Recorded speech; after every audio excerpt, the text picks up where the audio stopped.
Hello friends, you're with the Lonesome Gamer, and I'm still playing Dungeon Crusade.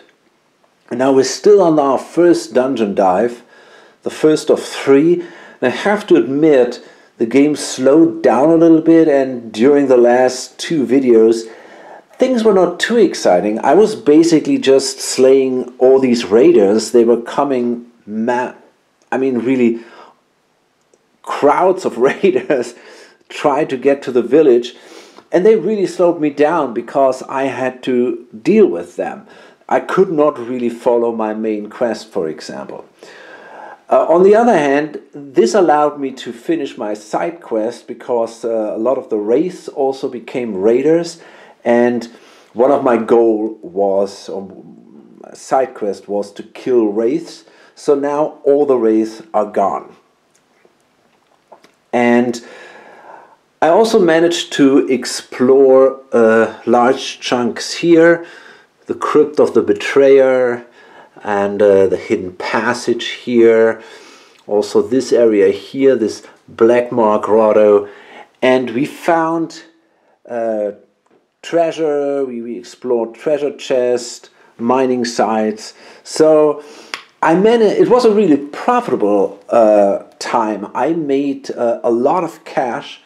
I found in one chest alone 2,000 bucks and more stuff. I also did a lot of mining and I ended up with incredible amounts of gems and I don't know, crystals and all kind of stuff. Now the mining site A is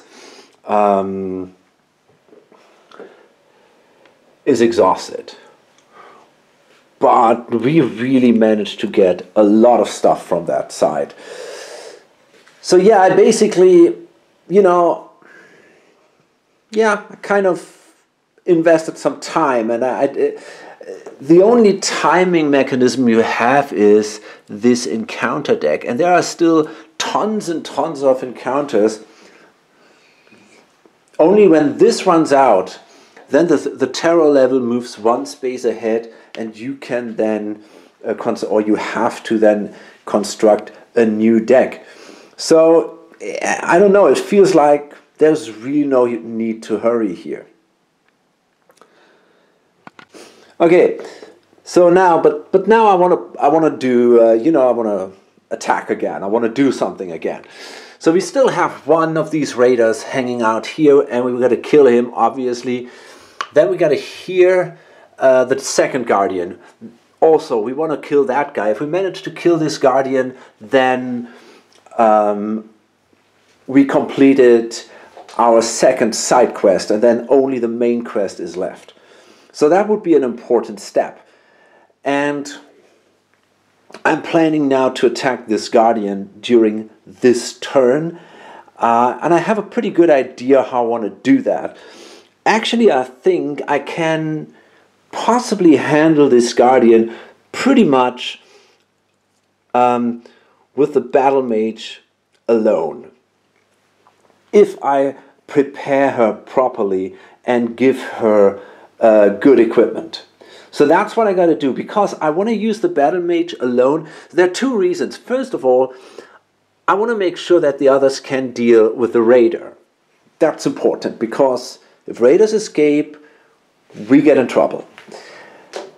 On the other hand, I also don't want to let this guardian move away again.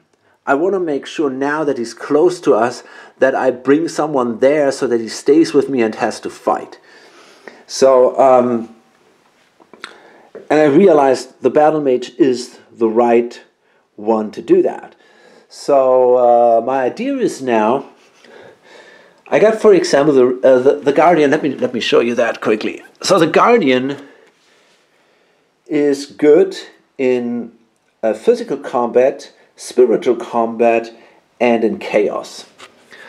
Okay, I am already really good in chaos.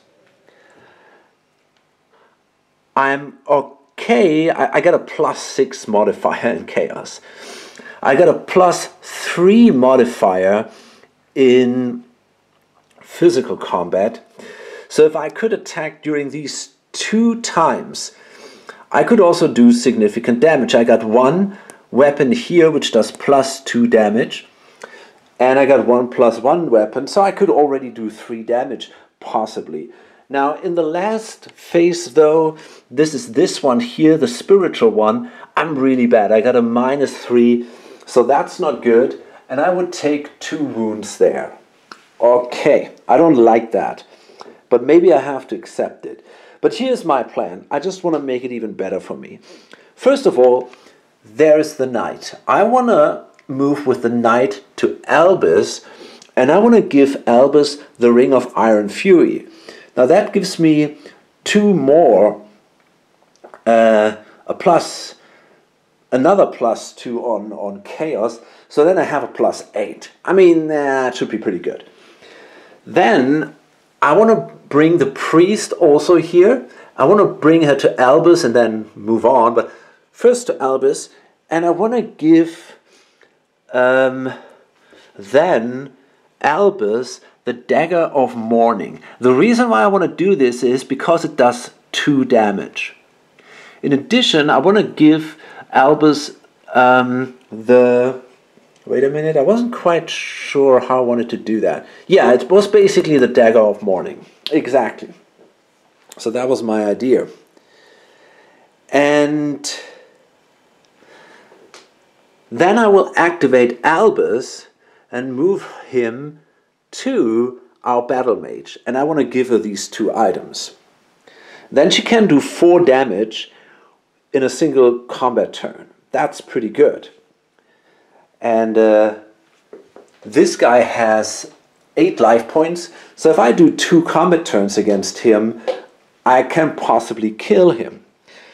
In addition, the ranger will activate and will move also there. No, the bard will activate and will move also there and give her the imperial armor, which is another +4 on physical combat. Then she has +7 on physical combat. That is also pretty amazing. After that, my idea is to place the bard maybe here or somewhere, and I want to trigger my enchanting hymn. That gives all the heroes that are within 4 spaces +2 on all the warfare rolls during one turn, during one hero turn. And then my idea is to bring the battle mage here and attack with all the stuff this guy. And in the end, wait a minute, the ranger is then the one who wants to attack the goblin footman. Yeah, so that's basically the plan here. And we'll see how it works out. So we start with the knight, and if he cannot get the Ring of Iron Fury to Albus, it would not be a disaster. I mean, she's already very strong in Chaos. But it would be nice, and that looks good. 1, 2, 3, 4, 5, 6, 7. So we will definitely make it. Oh, wow. Okay, that's pretty impressive. So 1. Now we give the ring to Albus. And then it's 2, 3, 4, 5, 6, 7, 8. Okay.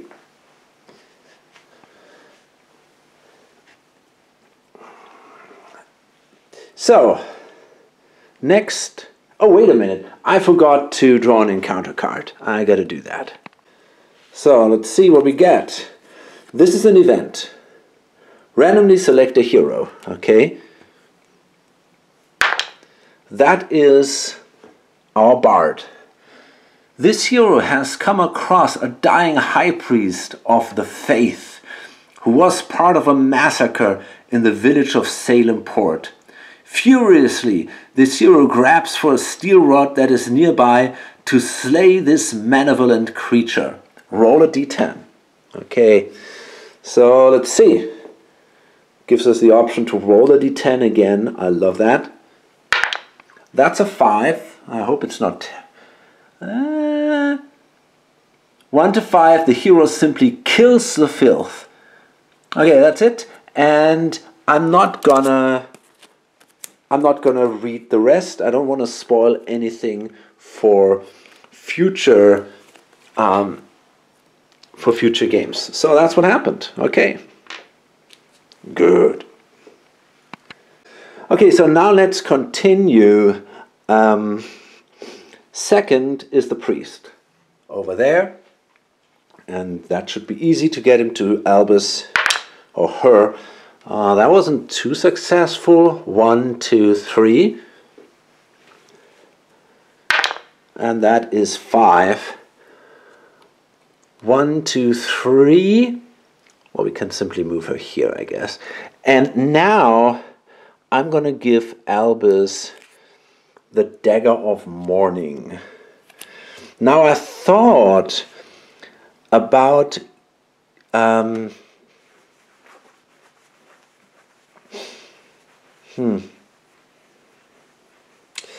I thought about giving her the Shield of Fury. But if I want to give the battle mage already the Imperial armor, then she cannot have both. You cannot have 2 armor.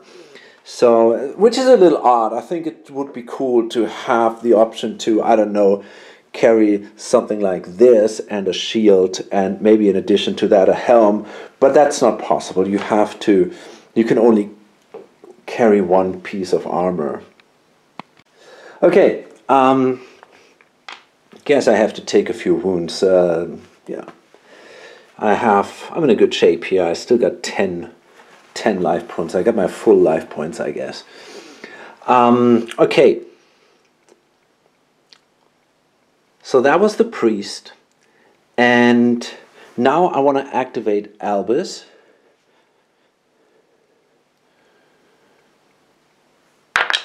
Okay, so he moves 11. 1, 2, 3, 4, 5, 6, 7, 8, 9, 10, 11. He's already nearly there. And that's another 11. So we can move here now. And we can now give all this stuff to our battle mage. Okay, so I can use the ring. That's not a problem. And you know what? Actually, I think I passed by the bard. I simply can't take the Imperial armor from the bard too. And so I'm giving her all that. And I cannot use 3 weapons. So I'm going to exchange the Fabled Dagger for the Dagger of Mourning. And I think I'm going to give the Fabled Dagger to Albus. And then Albus moves on. He still has movement points left. And he moves here and gives the dagger to this guy. He's pretty good in this mythical warfare. So I think that matches quite well. And then he kind of places this weapon like that. He also has now 2 weapons, so he cannot use the dagger, but he can use this other thing. But he wants to use this dagger. That's nice. You know, I think what I actually want to do is I'm going to remove all these counterattack cards. You know, we know this is possible. We know we can simply pay 1 essence to do it, and we can either keep 1 as a reminder, but I think this is not going to be necessary. So, I mean, these are 6 cards less on the table, which I think makes a lot of sense. Okay. Okay, next it's the Bard. And let's see. Let's get a die. Okay, so he moves 9 spaces. 1, 2, 3, 4, 5, 6, 7, 8. I think I want to move here. Maybe I'm going to move actually here. That should be okay, I guess. 1, 2, yeah. 1, 2, yeah, I think that's okay. And I will trigger the Enchanting Hymn, which costs me 3 essence. That's pretty expensive, and I'm not even sure if it's necessary, but I don't want to take any risks here. So this means now I can activate it anytime during the hero phase.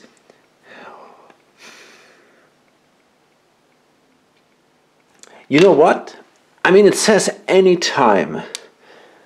I might actually, I think what I want to do is, I'm going to do the attack first. And if I roll in a way that it's not enough, I can still do this.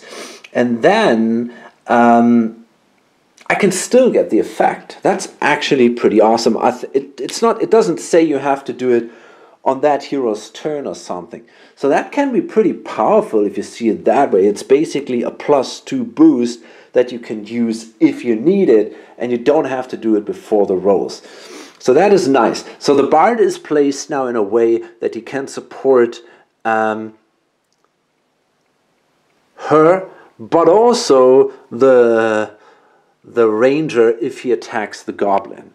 So that is really cool. And then number 4 is now finally the Battle Mage, and she will now try to bring down, or at least she will attack, and in this way also kind of hold the Guardian in this position. So let's see. So that wasn't so hot. That's 1, 2, 3, 4. But she can still spend essence if we don't roll enough. Okay, that should be enough. 1, 2, 3, 4. Yeah, there you go. Okay, so now I attack the Guardian. Technically, he now starts, I think, tracking her. But I don't know if I even have to do this at the moment. I can, though. Why not? We got a marker here. I don't know where that other marker is. So I'm going to simply place this tracking marker on her. And okay. And now let's get the card. We get some action finally. Okay, I don't really need to do this, I guess, because I cannot kill him during this turn anyway. But I will roll the order in which the attacks are handled. So we start with Chaos, and then we have Physical Combat, and the last one is the Spiritual one. Okay. I can attack in 2 phases, and I will attack, because I got 2 weapons, I will attack during Chaos and Physical. I will defend in the Spiritual phase. Both weapons do 2 damage, so it doesn't matter in which phase I use which weapons. It's, yeah. Okay, so let's see what we do here.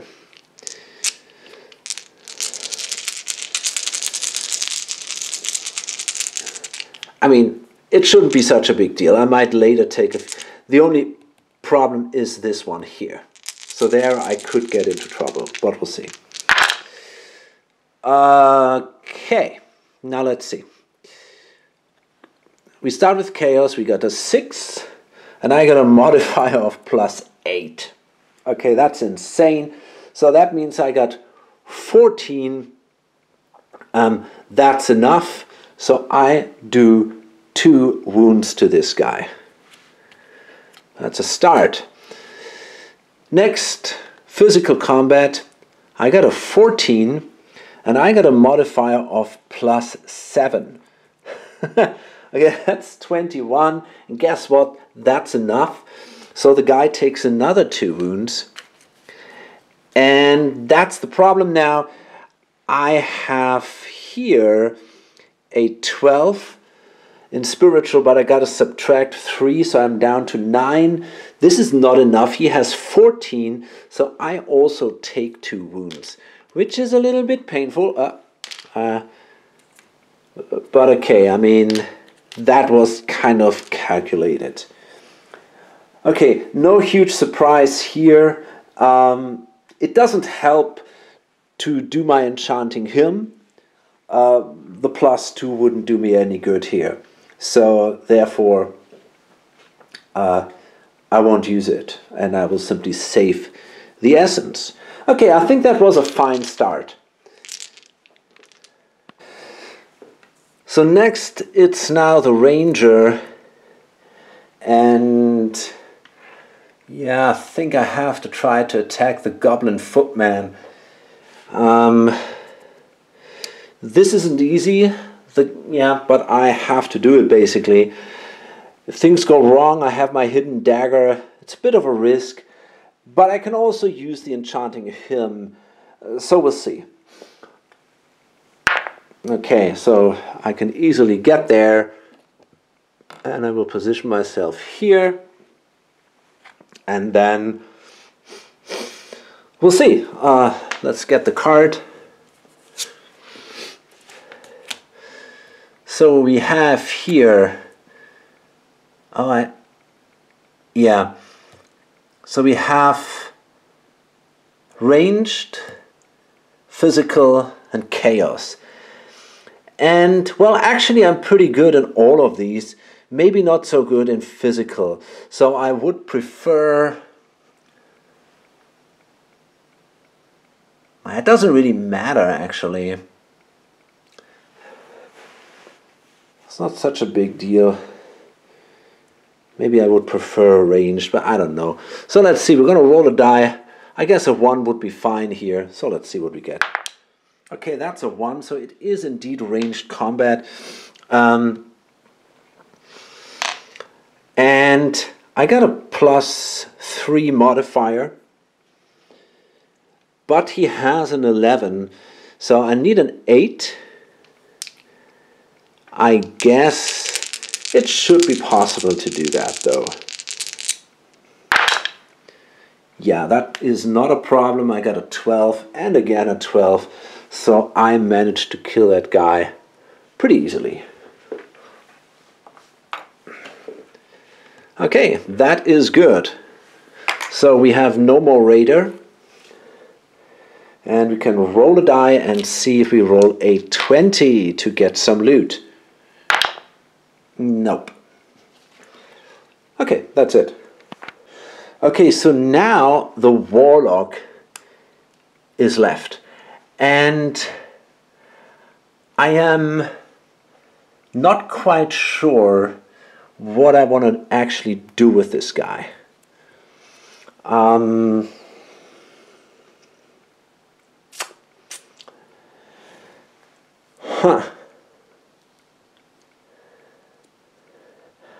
I might maybe just... I don't know. Maybe I just move a little bit toward this northern area. Yeah, I really don't know. Okay, let's do that, I guess. Okay, so he moves 1, 2, 3, 4, 5. And I guess we can move again. There's really no raiders nearby. I mean, there is, of course, always a risk that someone will spawn in one of these spaces here, for example. But even that, you know, it's easy to come back. Okay, so he moves now actually quite far.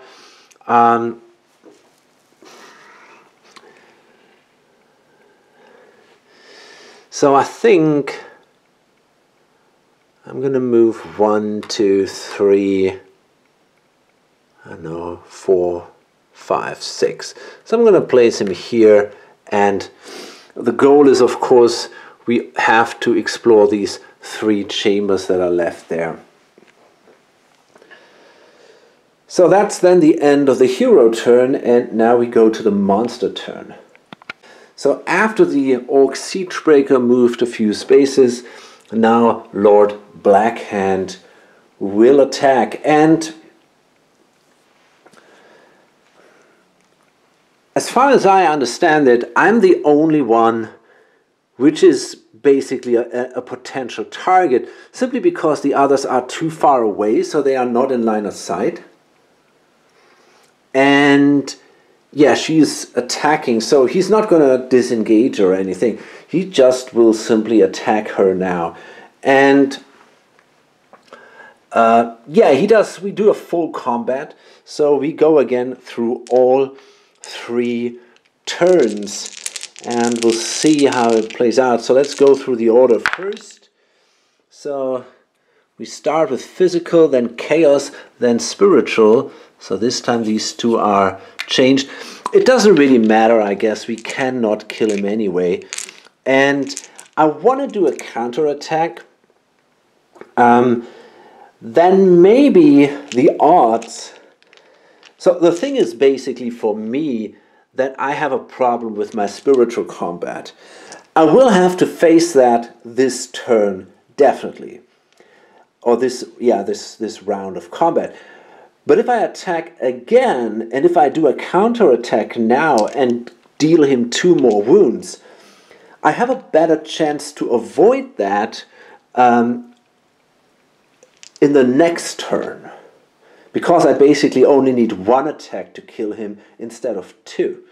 So I will spend an essence, do a counterattack. I will use chaos because this is my best modifier, and he's also weak in chaos, so that should not be a problem. And now we simply attack. Okay. So that was actually pretty okay, but I think I still take the damage. So chaos, there's no question. I did that. I will deal 2 damage in chaos. I'm safe in physical combat, but I can only attack once. So therefore, I have to defend, and I cannot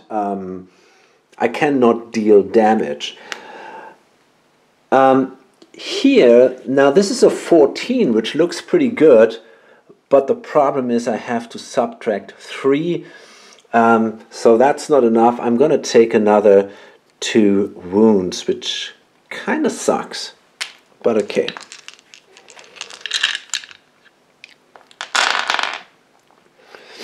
So, and that's it. That was his activation. And you know what? I actually forgot to spawn 2 monsters. I gotta do that. Yeah, I gotta spawn 2 new minions. We have 6 minions and there's only 4 out there. So this is another overgrown black rock viper. This time it's also a little stronger. So let's see where it shows up. That is 5. So I gotta find a token and then it will spawn. Where does it? Up there. And we draw another minion card. And that is another skeletal grunt. That isn't bad because I still have this tavern quest over there that kind of wants me to kill these skeletal creatures. So that could be good. And this is the basic one, so we have some background story here. Origins is the Crypt of Zelia. The Crypt of Zelia was the final resting place for the soldiers of Avalon. Recently, the crypt has become tainted by a dark aura that is bringing these warriors back to life, causing chaos across the land. Okay. And let's see where it shows up. That is 7. That's right here. So the bad news is this skeletal grunt that just spawned activated and becomes a raider. And actually maybe it's not that bad. As mentioned, we want to kill these guys. So if they move toward us, it's maybe not such a bad thing. So he moves 6 spaces. The only question is now in which direction does he move. So he moves down. I wish he would have moved this way. 1, 2, 3, 4, 5, 6. Okay, so he moves here and then will become a raider. So gotta deal with him. Gotta bring someone back to deal with him. But okay. Okay. That's the end of the turn, and we go again in the upkeep phase. We're going to lose an essence because of the poison, and we got to see in which order we want to activate the heroes now. So let's draw a new encounter, see what we get. That's an interlude again. The heroes proceed onwards, deeper into the dungeon's twisted passages. So nothing happens. And so the idea is basically now to kill the Guardian. And when that happens, we want to distribute these weapons a little bit new. I mean, she's very, very powerful now, maybe a little bit too powerful. And then I'm thinking about going into the chambers. I thought about maybe the Ranger and the Bard can team up, going into one of the chambers, but or was it no, actually it was not the Ranger and the Bard, the Ranger and this guy here, the Warlock. Yeah, we'll see. I mean, first of all, I want to try to kill now this. I gotta kill the Guardian. This is the big goal for the turn. So again, we have these 3 combat values, and I want spiritual, so the orange one, to be not the first one. So we don't want to roll the highest value here. And that is good. So yeah, it's the last one. So I'm pretty sure we can kill this guy without going through the spiritual combat again. Okay, cool. Oops. Oh, that was fun. And now we attack. So yeah, let's see what we get. We start with physical, and I mean, it should not be a big issue. Okay, so physical, we got a 9 here. We got a modifier of +7. That is already enough. We deal 2 damage, so that means we managed to kill the Guardian. Okay, that is great news, I guess. So that also means you can remove this marker here. We managed to clear our second side quest. So that's excellent. And now we can hope for some loot. There is a realistic chance, although it's not that easy. We want to roll a 16 to get a loot card and a 9 to get 300 bucks. And I can roll twice with a 20-sider. So let's hope for something here. Come on. That's a 13. So, I mean, that's a good start. That's 300 bucks. And let's roll again. That's a 12. Okay, I'm okay with that. That whole thing gives me 600 bucks. So I think there is no complaint here. I also get 6 life force for this. So that is also quite a bit. Nice. And 600. Oh my goodness. There we go. Lovely. Okay, I'm going to use Albus again, basically to help trading items. So let's see. He's got 12 points. So it's 1, 2, 3, 4, 5, 6, 7, 8, 9. And I'm going to take... Wait a minute, on my way that is the warlock. Oh, he's there.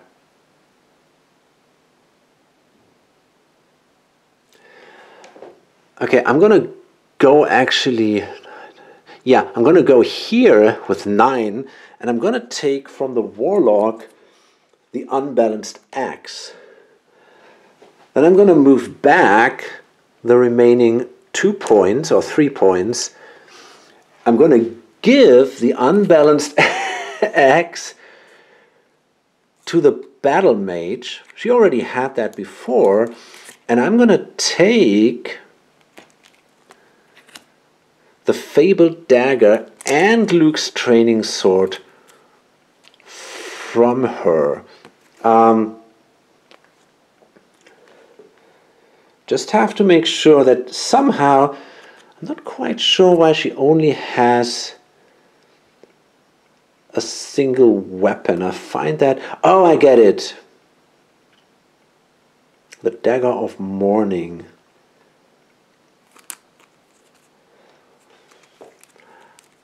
Wait a second, I will also take the fabled dagger from the warlock and give that to her, I think, for now. She's not in such a great shape now, but that's okay. And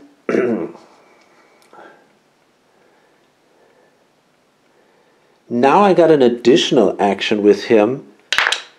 So these are 8 movement points, and my idea now is, wait a minute, and yeah, I think that's okay. Yeah, so I want to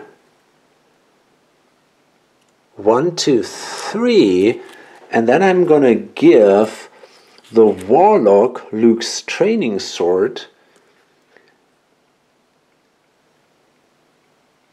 and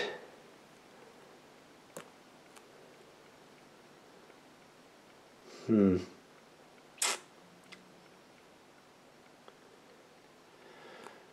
that make sense? Maybe it does. And I will move here, and I want to give the bard the dagger of mourning. Yeah, I think that is a reasonable option. And I'm thinking about taking the bandit blade from the bard and just keep it there. And I can give this then later to her. So I think that makes me now ready to enter one of the chambers with the other 3 guys. So now the warlock activates, and I think I'm simply 1, 2, 3, 4, 5, 6, 7. Yeah, I think I can afford to go into this chamber here. So I'm going to move in there, and I'm going to rally the two following heroes. So I'm going to rally the ranger and the bard by spending an essence. Okay. So then next, doesn't really matter, let's move the bard. So he will easily make it. He moves in here too. Now the ranger, I think he probably will make it too. I mean, let's see. Okay, so the ranger has a 5, which means he can move 8 spaces, no problems. 1, 2, 3, 4, 5, 6, 7, 8. Yeah, I mean, yeah, definitely. Okay, so cool, we're all in this chamber, and now let's see what we find. Okay, that's a level 2 monster. So I guess it was definitely a great idea that we prepared well for this, and that we went in there with 3 people, because we've seen what happens when you have to fight a level 2 monster. This can all end up very, very badly.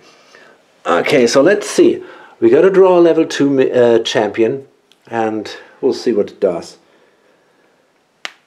Okay, so this is a Black Hand Thurifier. Okay. Origins, the Whiterun Chapel. Blackhand Thurifiers spend most of their days in the depths of Whiterun Chapel, studying ancient scripts derived from the underworld. The sensors they carry emit a toxin that can damage one's health and essence. Okay, so this is not going to be so easy, but I'm optimistic that I can deal with this guy anyway. Okay, so first let's determine the order in which this whole thing will go. We have... no, wait a minute, what is that? Yeah, I think that's... Wait a minute. Yeah, that is spiritual, then it's ranged, and eventually we got arcane. Okay, so yeah, let's see how that all works out.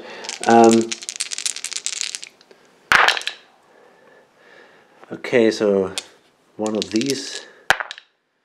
Okay, so we start with spiritual, then it's arcane, and at the very end we have ranged combat here.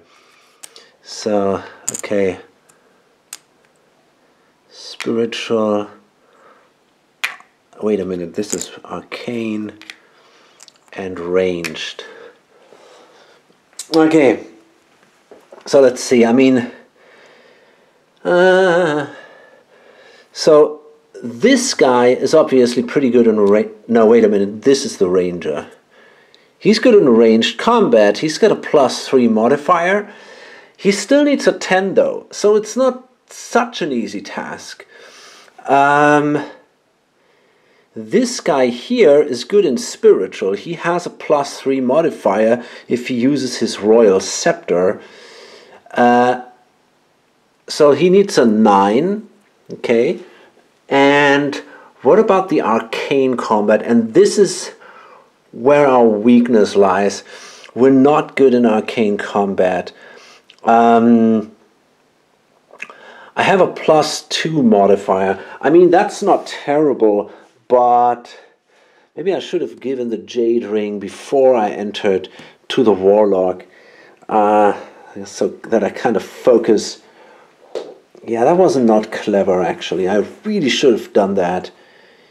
It makes much more sense to give items. Yeah, I realize that more and more now. It's not about balancing all the heroes. You want the heroes specialized in a single task and then build a group so that you have them all equally strong and not all equally weak. So I should have remembered that earlier. But I think we're still okay because I can use the hymn. I have not used the hymn yet, so I can still use it, and I think that will be very valuable because even if we have now more rounds of combat, it's all the same hero phase. So I get a +2 modifier to all the rolls in this chamber, and this shows that it's allowed to use in a chamber. So I think that's very, very strong, and I will probably use that very soon. Okay, now let's exactly see how I'm going to do that. He's got a +2. The Dagger of Morning does +2 damage. So I want to attack with this thing in phase 1. And then what? Luke's training sword also does 2 damage.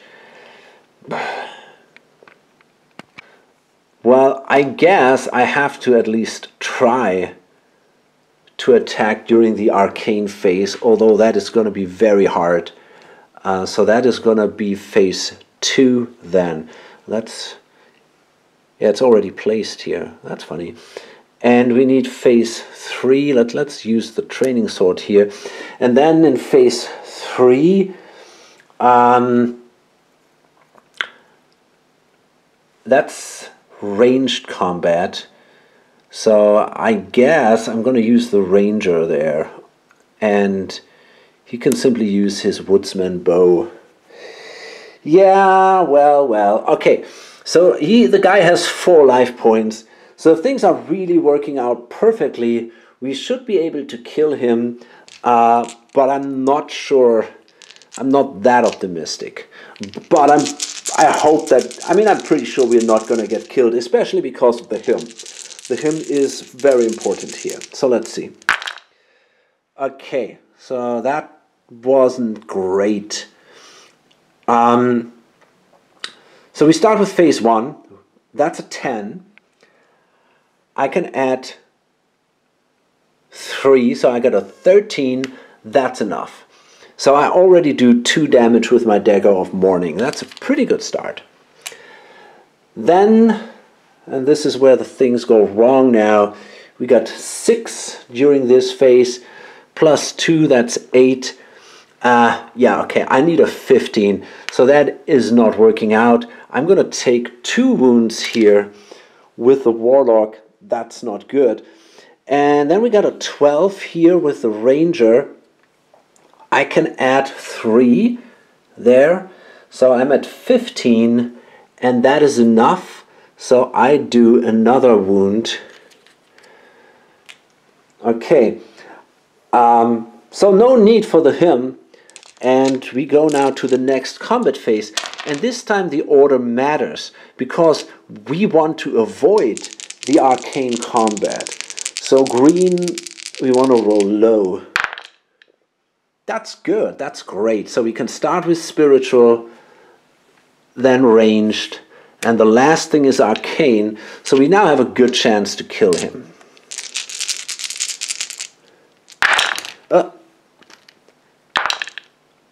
Okay, I don't remember what that was, but let's leave it like this.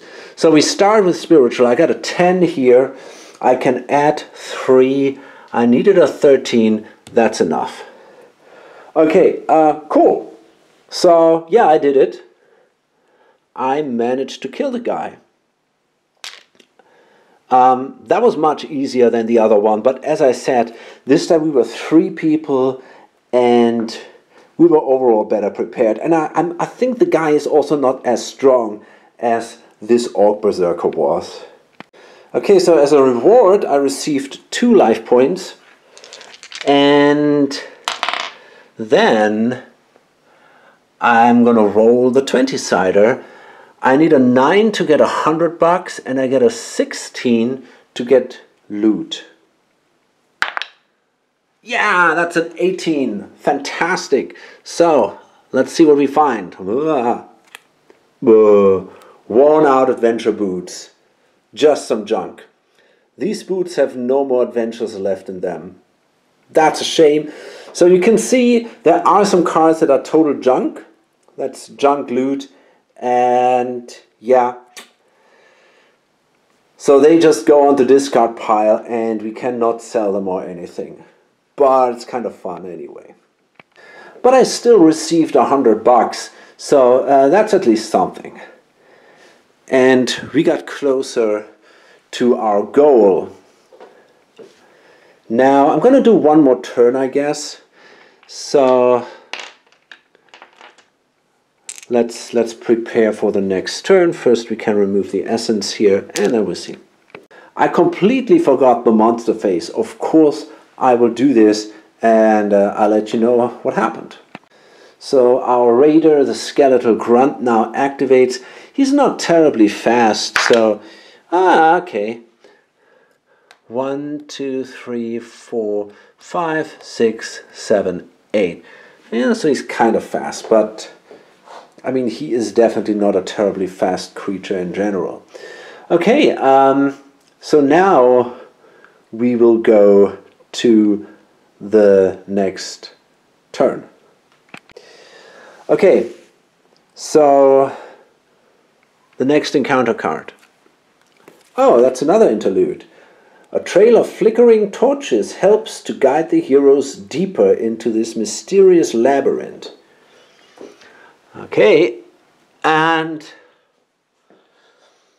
so I'm going to start with our group here, and this is a good combo. And I kind of played around. I think if they're in the same chamber, they can simply trade if there's no enemy in there. So what I did now, I really maxed this guy out when it comes to spiritual combat. He's got a +4 here now, and he's got a +4 also here in this mythical combat. And then we have here our ranger. He also has a +3 in spiritual and a +3 in ranged combat. And this guy has a +3 in chaos, a +4 in physical combat, and a +4 in arcane combat. So basically, everything is really, we're just good, I think. It shouldn't be too bad. And if things go really wrong, we still can start singing, and then the enemy is just going to run away, I guess. So let's see. We start with the bard. Okay, so yeah, he can simply, it should be a problem to go into this chamber. We have 1, 2, 3, 4, 5, 6, 7. Yeah, okay, we can easily go in there, and I'm going to spend an essence to rally these two guys here. So now I'm going to move in with the ranger. Okay, that is a 5. So 1, 2, 3, 4, 5, and that means he can definitely make it next turn also into this chamber or into this house. And last, it is the warlock. That could be a bit problematic. 1, 2, 3. So we might have to spend essence if things go wrong. I think he can just make it. 1, 2, 3, 4. Yeah, he just makes it. Okay, so let's see what we find. Oh, okay, that's an empty chamber. Nice.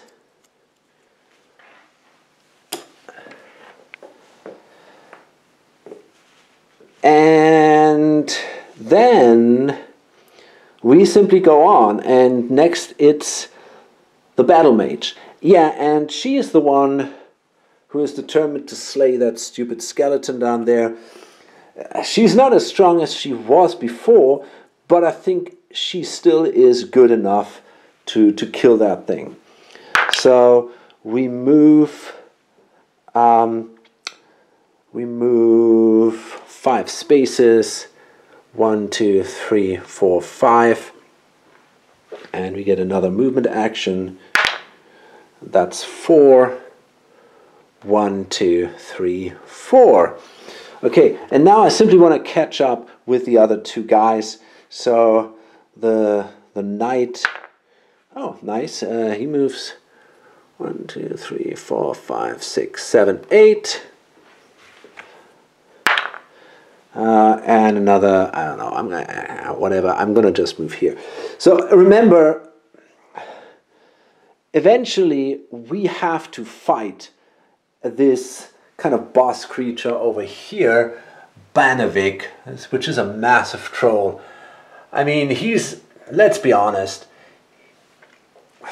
you know, it's a guardian, it's a level 1 guardian, you know, I think we can deal with it by now. We are in a really good shape, but still, we'll see how it plays out. And I want to get the really good guys there. So then we can move the priest.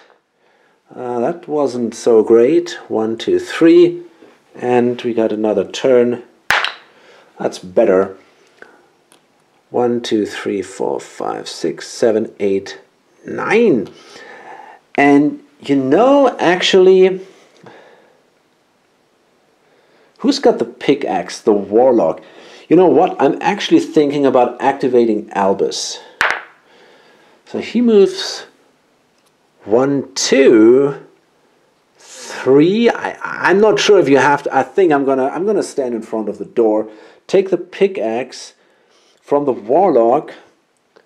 Oh, I still got this thing here. Oh, wait a minute. That's interesting. Do I want to give that to someone?